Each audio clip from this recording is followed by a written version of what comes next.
Пробуем таким же способом уползать из реки. Ой, из моря.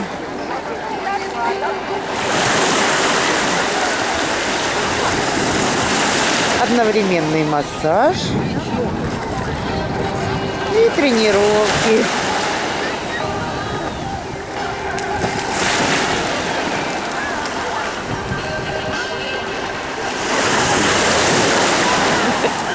Море нам помогает.